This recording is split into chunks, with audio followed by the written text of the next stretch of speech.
Mga YouTuber sila na naghahanap ng multo sa gitna ng madilim na gubat.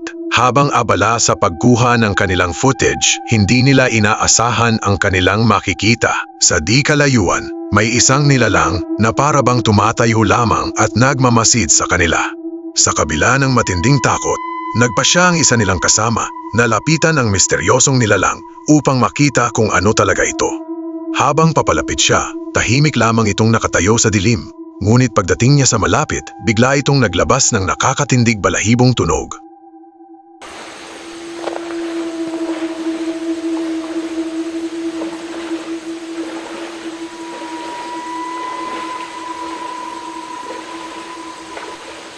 Wow. Lưng. Mà mua AK một con. Đấy chị ba. Bông. Bông.